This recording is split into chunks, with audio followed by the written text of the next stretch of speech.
I'm as cold a motherfucker as you ever put your fucking eyes on. I don't give a shit about those people. That's what Ted Bundy said to Florida police officers who interrogated him after his final arrest in Pensacola, Florida in 1978. Serial killers share a lot of common traits, such as a lack of empathy that allows them to carry out heinous acts on innocent victims without a shred of remorse. No one really knows what causes one to become a serial killer, but there are a lot of similarities in their stories. One common feature is their upbringing. It often brings the question, nature versus nurture. Nature versus nurture. A study of twins reared apart at the University of Minnesota discovered that psychopathic traits had more to do with DNA than upbringing. So what else do they have in common? What causes a person to kill others?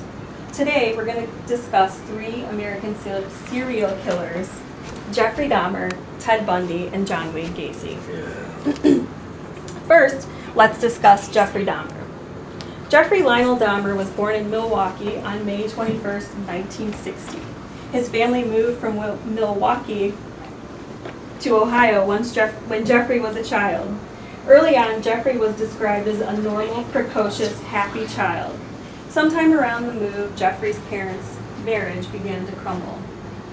Jeffrey's mother was briefly admitted to the hospital for a nervous breakdown. It was around that time that Jeffrey's fascination with death began. Jeffrey found small animals in the woods and killed them. According to Psychology Today, that's one of the earliest signs of a serial killer. Shortly after graduating high school, Jeffrey killed his first victim in Bath, Ohio, at his Bath, Ohio family home. Jeffrey had sex with his victim, beat him to death, and dismembered him. He was actually stopped by the police with garbage bags that contained parts of his victims.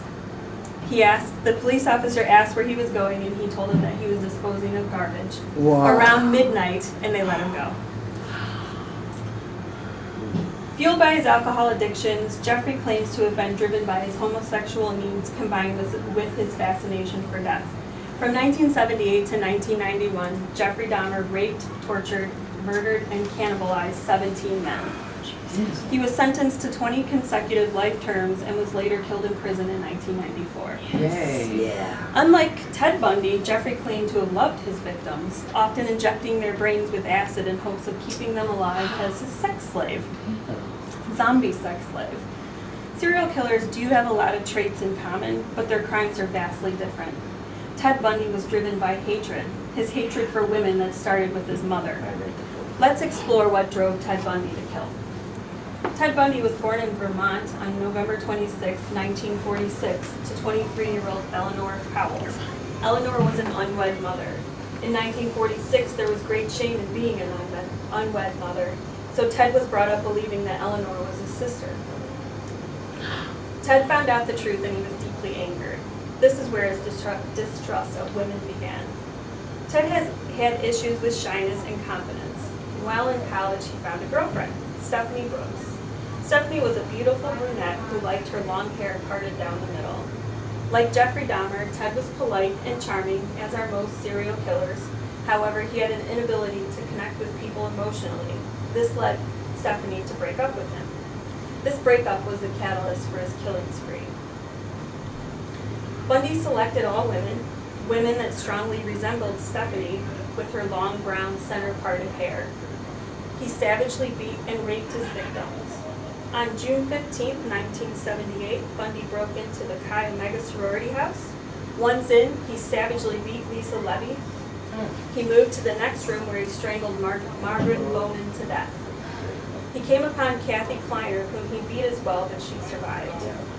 It was the bite mark impressions on Lisa Levy's body that would finally convict Ted Bundy of murder. Ted Bundy was driven by hatred. He was driven by his need to control, a trait that's also common among serial killers. During an FBI symposium held in August of 2005, it was stated that regardless of motive, serial murderers commit their crimes simply because they want to. One very clear example of this was John Wayne Gacy. Gacy killed simply because he could. John Wayne Gacy was born March 17, 1942. Gacy also had a very violent upbringing.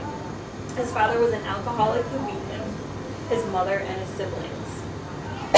John suffered from seizures as a child. A recent multi-university study of 239 serial killers showed that 21% of serial killers have suffered some sort of brain trauma or injury during childhood.